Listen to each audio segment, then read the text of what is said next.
Ni umugabo uhambaye ku isi, abantu bose bamuvugaho. Ibyo akora benshi barabitangarira, abahanga muri kaminuza ntibasiga kumwigisha no kumwiga. Uwo nta wundi, amazina ye nyakuri bamwita Vladimir Vladimirovich Putin, akaba perezida w'Uburusiya. Muri aka kanya niyo tugiye kugarukaho, muhaye ikaze. Wibutse wowe utarakanda subscribe kugira ngo ukande subscribe uze tubone ibiganiro byacu umunsi ku munsi. Mike Sugira.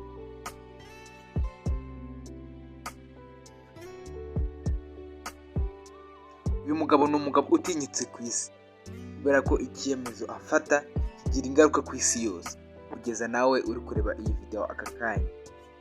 Uyu mugabo ni umugabo uvuga mu Kirusiya gusa, nyuma ibyo yavuze buri wese akaza kubisobanukirwa mu rurimi rwe.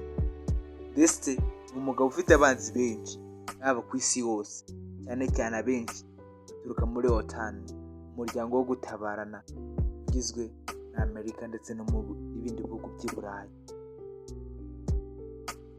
Birumvikana umutekano we urindwa mubi, nta muntu uwo ari we wese wapfa guhangara ngo yoreke amagara ye bagiye kugira nabi Putin. Umutekano we birumvikana urahambaye cyane, aza ku mwanya wa 4 mu baperezida bo ku isi ufite umutekano urinzwe cyane. Mu rwego rwo kumurindira umutekano, uyu Putin afite umuhanda we bwite ugendamo we na convoy gusa, i Moscow mu murwa mukuru w'Uburusiya. Uyu muhanda awugendamo we na convoy gusa, yaba agiye ku kazi cyangwa se atashye. Uyu Putin kandi agenda mu modoka y'umutamenwa ya RC. Ni imodoka ebyiri ziba ziri kumwe zimeze kimwe, ntabwo wamenya iyo arimo neza. Ndetse haba mu modoka bari kugendana ziba ari imodoka zirenga 20, ntabwo wamenya iza arimo.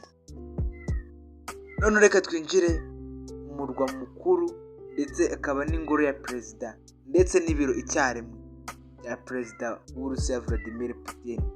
Ukinjiramo ubona koridoro ndende, indorerwamo, amazahabu, abarwanyi ba kera b'Uburusiya n'abaperezida ba kera b'Uburusiya. Ukinjira muri iyi ngoro ubona uburyo ibintu byose bigarukira kuri Putin. Putin Uburusiya niwe muntu wo hejuru mu butegetsi bwabo. Reka tugaruke kuri iyi ngoro. Iyi ni ingoro yubatswe hagati y'umwaka w'1885 n'umwaka w'1895. Ikaba yarubatswe n'abami b'Uburusiya muri icyo gihe. Ni inzu itakishijwe amazahabu gusa, abenshi bajya bayitangarira. Ni inzu nk'uko twabivuze haruguru, ni inzu icyarimwe ikaba n'ibiro bya perezida ndetse n'icumbi rya perezida. Hari abajya kure bakavuga ko iyi nzu yubatswe kuri kilometero zirenga 2, ndetse kuri buri ruhande hagiye hariho umunara. Buri munara kandi uba ufite izina ryawo. Iyi nzu irinzwe n'abasirikare barenga ibihumbi byinshi, buri basirikare bafite inshingano zabo. Birumvikana ko nta muntu apfa guhirahira ngo agiye gutera Putin. Iyi minara kandi ni iminara ipima hagati ya 5 na 19. Buri munara wawo ukaba ufite izina ryawo nk'uko twabivuze haruguru. Iyi nzu ifite ibyumba 700.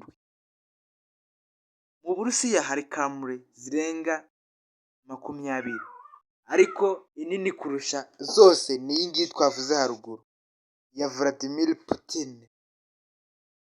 Yubatswe kera cyane nk'uko twabivuze haruguru, yubakwa n'abami b'Uburusiya kuko bariho baba. Mu magambo arambuye yitwa Grand Kremlin Palace. Mu bihugu nka Ukraine na Belarus hari kamure, ariko iyi ngiyi yo mu Burusiya zose irazirenze, niyo mpamvu twayigarutseho uyu munsi.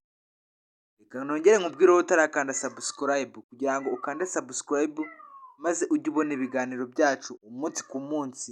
Ndabashimiye.